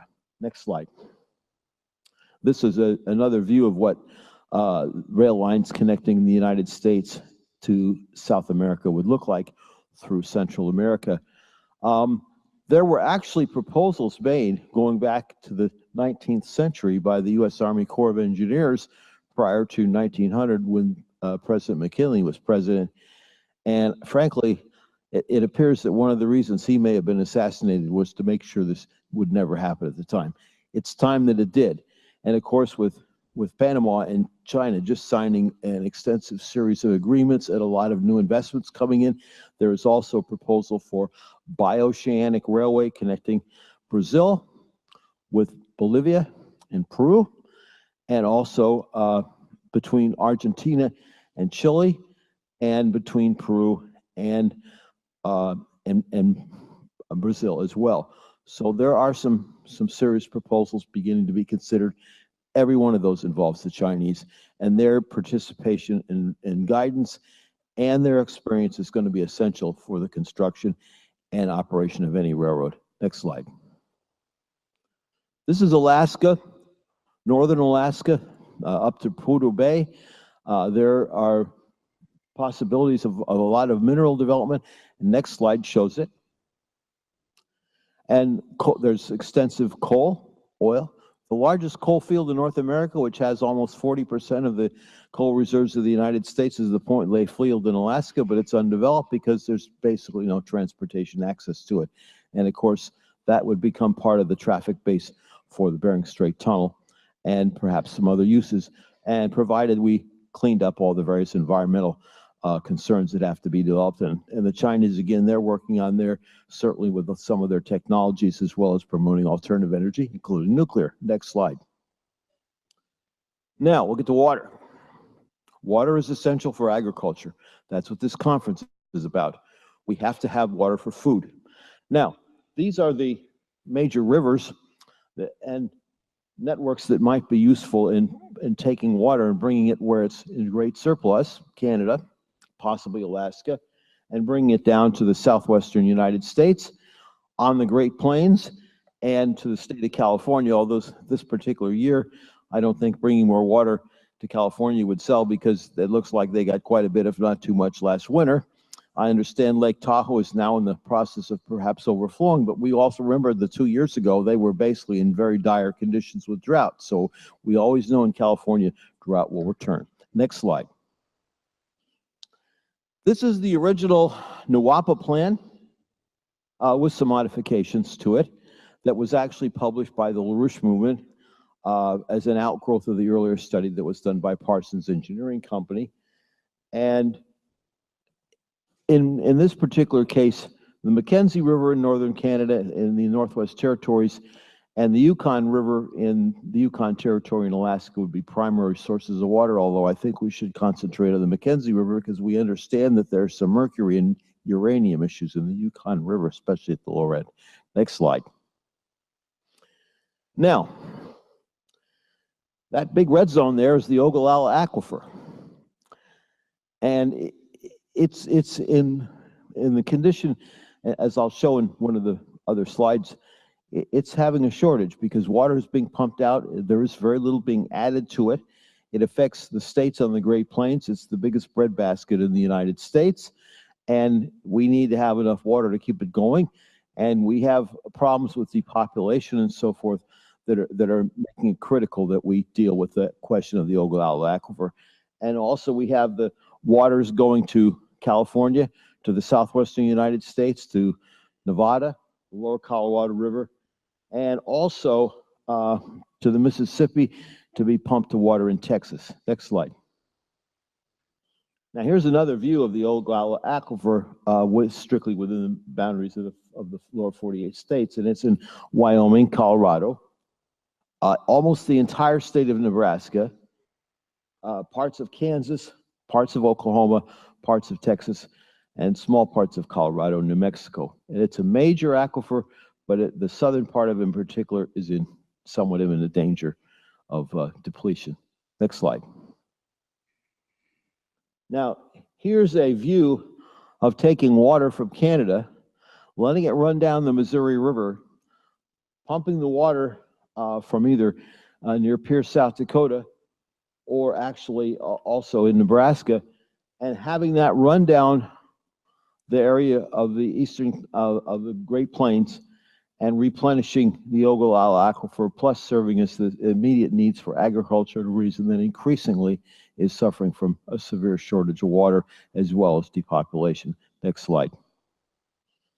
Now, to get the water, We'd have a big pumping plant at Fort Simpson on the Mackenzie River in the southern part of the Northwest Territories into a Williston Lake in northeastern British Columbia, which already exists. It's 280 miles long. It's 10 miles wide and several hundred feet deep. And it has two big hydroelectric dams on it right now with a combined generating capacity of about 4,500 megawatts. There's a proposal to build another 1,000 megawatt immediately below it near Fort St. John, British Columbia, which is called Site C. And with the recent election of the New Democratic Party in British Columbia, we don't know if this is going to be in danger or not. But the British Columbia is basically maxing out its present electric generating system, which is almost entirely hydro, and they need more power. But the Green Party is going to try to stop it. Next slide. Now, this was in one of the earliest LaRouche documents, which showed their proposal for what was called the North American Water Power Alliance, or NWAPA. And water would be brought down into Montana to a large pumping plant, and then some of it would be pumped to the east, some would go on the Missouri River or the Saskatchewan River down into the United States, and then be used to replenish the water. And also, I made some proposals myself for pumping water from desalination facilities powered by nuclear in Texas out to the southwest. And Manuel Frias in Mexico had some parallel proposals as far as bringing water from southern Mexico, where it's tropical and lots of rain, to the north where it's desert. Next slide. Here is a view of the watersheds for these various regions. For California, for the Rocky Mountain region, for the Great Plains, including the possibility of supplying the Ogallala Aquifer, and also in Mexico, both along the east coast and the west coast of Mexico. And of course, those were all done by Manuel Frias. Next slide. Now, this is a little dark, but I proposed an aqueduct coming down on the east side of the Rocky Mountains across eastern Colorado and western Kansas and Nebraska, all the way to Texas to help supply the needs of the Ogallala Aquifer. Next slide. Now, there's another idea. Some of the areas in the United States, and especially in the east and in the southeast, with hurricanes are getting too much rain. And it's causing lots of floods. And maybe one of the proposals we could build is actually build a series of storage systems and pipelines to take water from where there's too much to where there's too little, and perhaps building these underneath interstate highway corridors or underneath railroad lines in large pipes might be a useful way to do that. That's a proposal. Next slide. There was a proposal back in the 1960s to actually build 42 nuclear power plants that would desalinate saline water in parts of the western United States. In California and on the Great Plains, there are a number of saline aquifers that could be desalted, and it would make it possible to supply quite a bit of fresh water for agriculture, which would be very beneficial to all of these regions. Unfortunately, it never went ahead. The nearest one was actually built near Wasco in the San Joaquin Valley in Kern County. And unfortunately, when they made the proposal to build this nuclear power plant with 5 reactors with 5,000 megawatts, they didn't propose to take all the water from the aqueduct from the Southern California's allocation or to desalt the water. And as a result, the whole project was killed and was never reconsidered after that. Next slide. And I also show where where these plants could or would have been built. And this was the U.S. Department of the Interior primarily, and well at the time with the state of California. But sadly, after Proposition 16 passed in 1962, it wasn't too long afterwards with NWAPA that the whole project was killed and none of this ever got off the ground. Next slide. And this would actually be taking water from the Missouri River. This was actually based on a proposal from an engineering company that did a study for several of the states to actually pump water out on the Great Plains and then pump it down to Texas and New Mexico. And of course, part of that would be to regenerate the Ogallala aquifer, and there would also be nuclear power desalination facilities as well. Next slide. And here's just one more view of the same thing, and also in California, where it would have been possible to, there's very large amounts of dilute saline water in the San Joaquin Valley, and that could all be desalted with nuclear reactors, and then that water could become useful rather than being a pollutant like it is now. Next slide. And there was also proposals for taking water for and supplying the Colorado River and the Rio Grande for supplying water to the southwestern United States, which badly needs it. Believe it or not, the state of Arizona provides 40% of its own water needs from reservoirs in the mountains east of Phoenix. And there's the Central Arizona Project takes water from Parker Dam and the Colorado River and pumps it down to Tucson and Phoenix, and that provides a considerable amount of the additional water that they need. It's about 1.5 million acre-feet a year. But the problem is with Phoenix growing as much as it is, that they will run out at some time in the future. Next slide. Now, here's Marcia's slide. These are the counties of the United States which have had significant depopulation, and you'll notice that it's on the Great Plains, particularly in rural areas, and especially where the Ogallala aquifer is. Next slide. And you can see where the Ogallala aquifer is, and it is basically in the same region where this major depopulation has been taking place, and it badly needs more water to not only continue the population, but to continue the agricultural production. Next slide. And there's just one more view of it. And here is where the Ogallala aquifer, the areas that are orange or red, are the ones which are showing the most serious depletion, and that is primarily in the states of Texas, Oklahoma, Kansas, and New Mexico at the southern end. Almost the entire state of Nebraska is within the Ogallala aquifer. Unfortunately, because they have the Platte River, they do recharge there, but unfortunately the rest of it they don't, and that's why we need to find ways to get more water to the Ogallala aquifer. Next slide. Now we need to build a railroad, and that's the One Belt, One Road, and one proposal is to move this down through the center part of the United States in parallel to where the water pumping for the Ogallala aquifer would be. Next slide. And then here's just one more view of it, which is a zone which would take the proposed Central North America trade corridor and the ports to plains corridor that have been proposed, and sort of use the area in between as a place where we would provide more water and increase crop production. Next slide. And there's another view of the Ogallala aquifer and the areas in particularly that are showing water depletion. And next slide.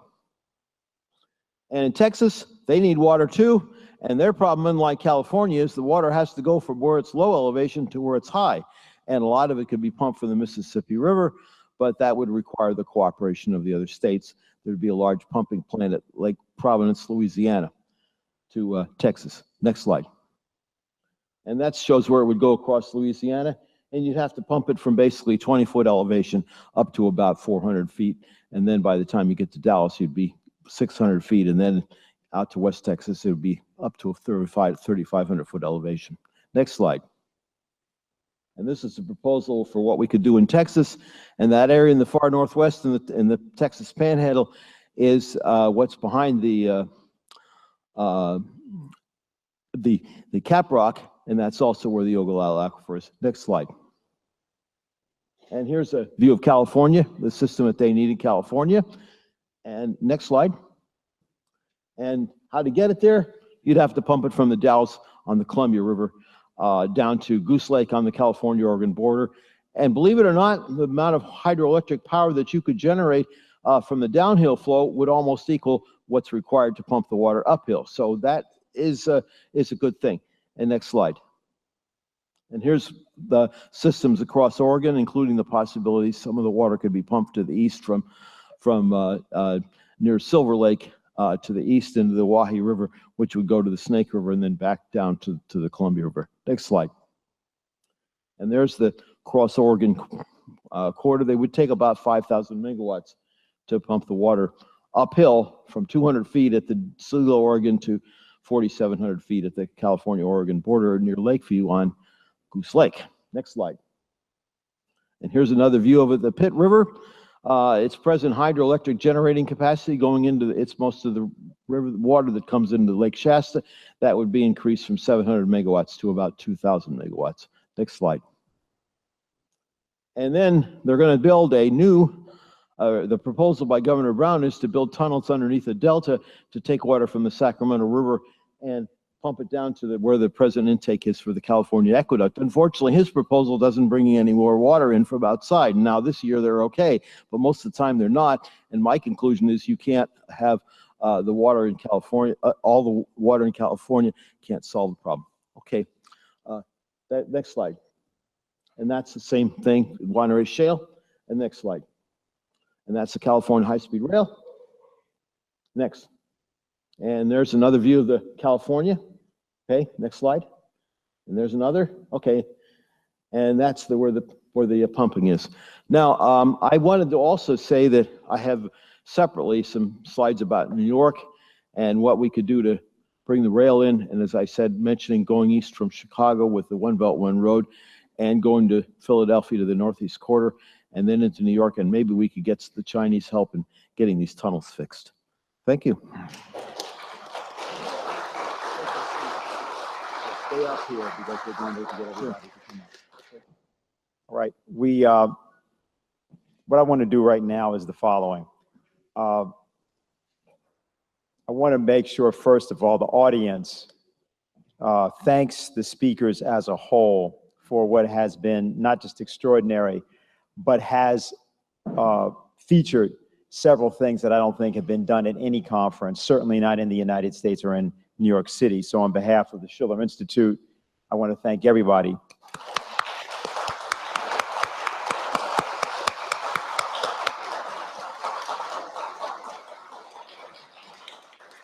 I would like to have, we're going to have a statement which is from the, I think it's from the National Farmers Union. Oh, here.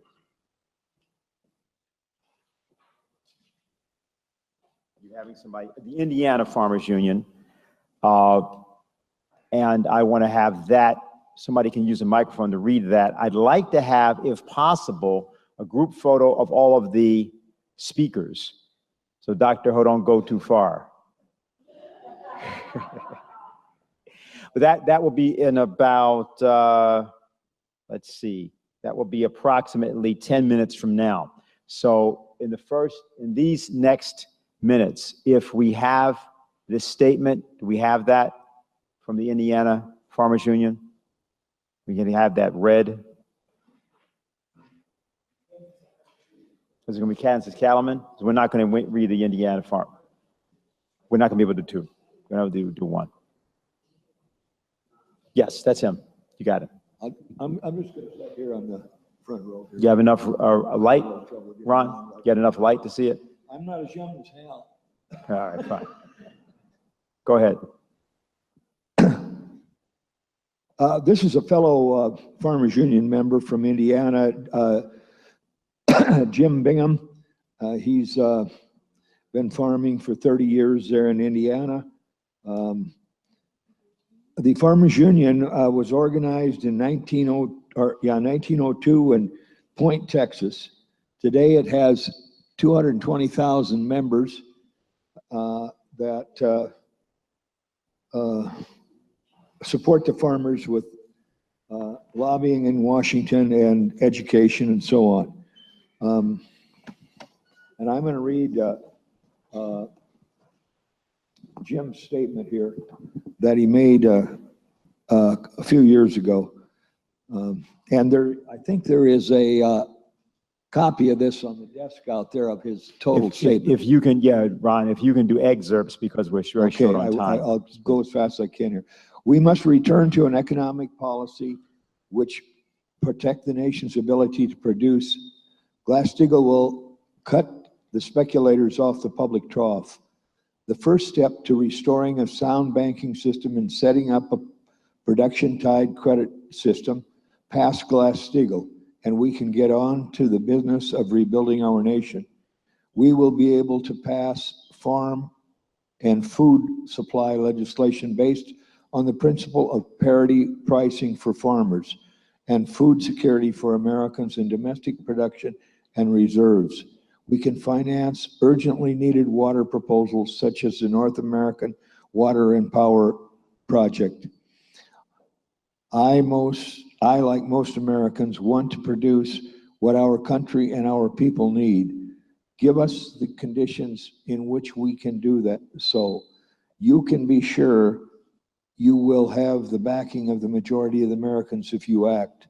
The National Farmers Union has long championed the restoration of Glass-Steagall. Okay. Just a few months later, that same year of 2013, Chinese President Jinping called for the New Silk Road of cooperation development, which presumed the kind of stable banking and credit system called for in restoring Glass-Steagall in the United States. On supply management, I used to raise tobacco. There was a governmental program on tobacco that helped us find out what buyers needed in advance of each year. The government issued credit cards to each tobacco farmer. Each card allowed us a certain amount of pounds of tobacco that we could sell to specific warehouses. Each time I visited a warehouse with my harvest, these pounds were subtracted from my card. Then the card reached zero, I was done for the year. If a farmer had a bad harvest, he could lease his card's pounds to another farmer who had excess harvest during that same year. This way, each farmer was protected and regardless of either's harvest. We have no idea of the wonderful advances ahead if we get back on track with deliberate development policies and get off the track of the lies that we are to trust the market forces. My understanding is that, in effect, China, whoops. I think maybe that's all I've got here. Okay. Great. Excellent. Thank you. Thank you. We're at our conclusion, but I want to invite Dr. Ho, if he wants to say anything in conclusion to us, to go right ahead. You got anything to say? You want to just... we're done? We're really done. Done with it? Yeah. Oh, okay. Let me see. Okay, fine. That's it. Well, at the conclusion of today's event, I would like to say a few things from the bottom of my heart. And first of all, I'd like to thank the Schiller Institute. You are really a great partner to work with.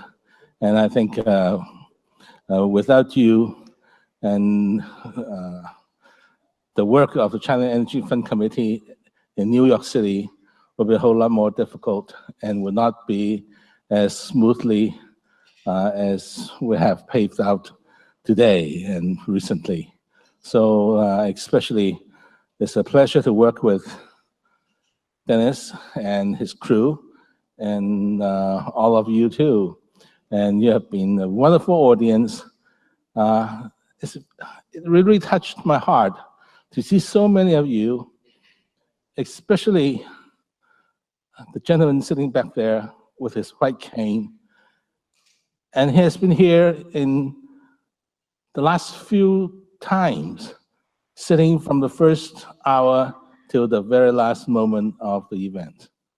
And sir, I don't know your name, but you have my respect, and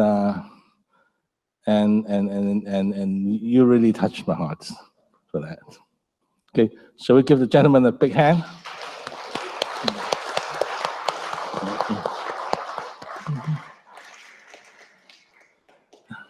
And I'd just like to thank all of you for supporting us, supporting the work of the Schiller Institute, and not only support, but really, come here and speak your mind.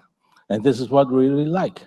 And we like really to go to the Americans. The heart of America is right here. And you people represents the very heart of the Americanism. And for that, I thank you very much. That we really see what America is all about.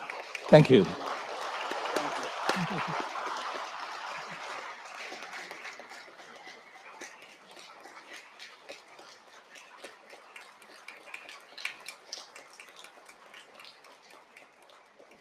So on behalf of the Schiller Institute, I want to thank again everyone for being here. Helga is far more eloquent, but I would just say the following to everybody. You know, as we said, we're in a turbulent time, but there are a lot of us who fought for a long time for a better world. I think everybody here has an interest in that. We recognize that there are differences among people. We recognize that there are ideological constraints. We recognize sometimes that people are just downright wrong and don't know it. But in the case of history, the people in history who matter are the people who work on behalf of humanity for a higher good, even when they are defeated. Our organization in the United States has often been vilified or ridiculed or many other things, not that important to talk about here, because the ideas that we have represented and chosen to represent voluntarily and with great joy are the ideas that are now the ideas of the present.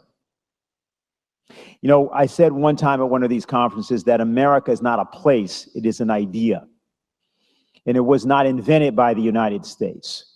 It was an idea that the United States, thinkers like Ben Franklin, thinkers like Gottfried Leibniz, thinkers like Cardinal Nicholas of Cusa much earlier in the 15th century, they visualized that people could be free and that their freedom was based on their intelligence, their creativity, and their ability to act upon that creativity on behalf of all of humanity. Various systems, various economic and other systems have expressed that. People have tried to claim, for example, about China, that its particular expression of this is somehow antithetical or opposite to that of the West. Far from it. Today, what is happening in China, what is also happening in the case of Russia in the form of Vladimir Putin's conception of what he wishes to see, not merely for Russia, but for the world. These are American ideas. Not in the sense that they're from the geography or they're from the history of the United States, but they represent that concept of freedom, the freedom of the individual through creativity to change the world for all mankind for the better. And no matter if that idea seems to go out of fashion every once in a while, when people express it, that becomes the heartbeat of the universe itself. When those people stand up for humanity as a species, representing the finest elements of all cultures and all civilizations, and for the opportunity to express that view and to express it at this time, in this circumstance, we thank you all. So thank you for being at the conference today, and we'll see you very soon. And I'm sure we'll have more to discuss. Thank you very much.